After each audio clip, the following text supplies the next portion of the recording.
The biggest problem is there's not enough education out there about domestic violence and the impact that it has both on the woman but also really the children. I felt like the legal system just did not believe me. One of the things that sets us apart from, I think, all the domestic violence organizations in the country is that we have kind of become the leading domestic violence legal expert body in the country because we specialize in litigation.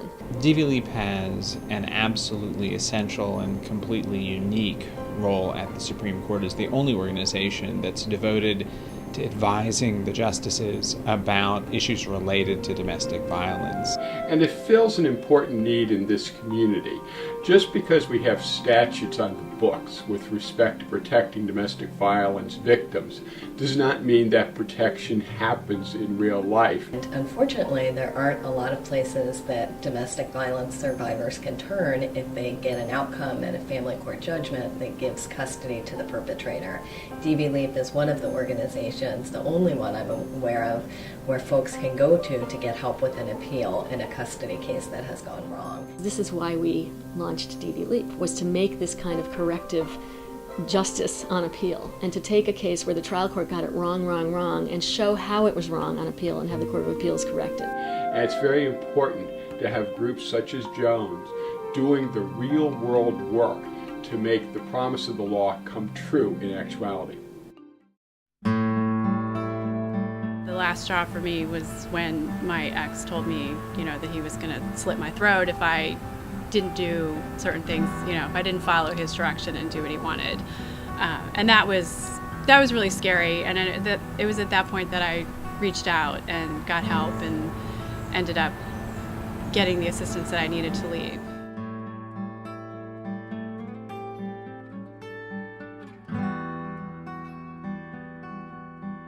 It amazes me that judges can't really think a little bit differently about what's happening to a child who's completely defenseless, can't stand up for themselves. If they're that little, they can't get to the door, and they're trapped.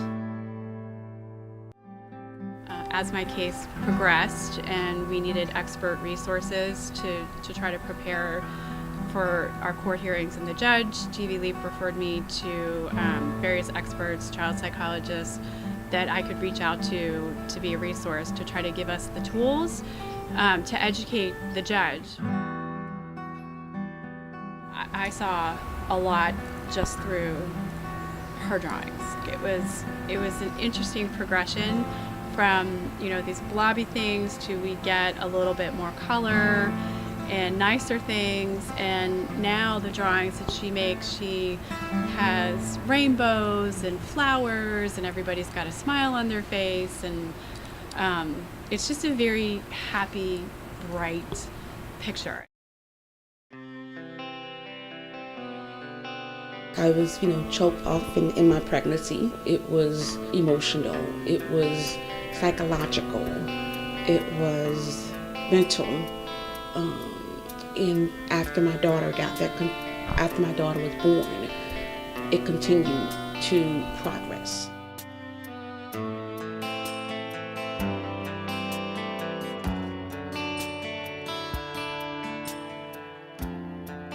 When I first met Joan Meyer, she came in and she was very supportive.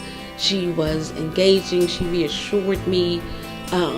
She told me, "We're going to appeal this." As soon as we walked out the courtroom, she said, "We're going to appeal." I mean, she just carried so much weight and confidence. I mean, she would stand flat-footed and state her case as if she knew that she was going to win. And it wasn't about making the other person look bad. It was about her fighting for justice. And she did it with compassion. What a child says is extremely important, and it's not to be taken for granted.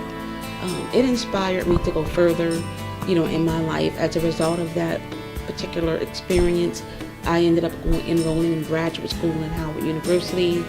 I obtained my Master of Social Work degree. I ended up becoming a licensed social worker so that I could do the same thing that those other social workers did to my daughter. And now I'm helping other kids, other children who are traumatized, who have been mistreated, who have been placed in difficult situations. And as a result of DV Leap, it has really changed my life. And I just owe DV Leap my life.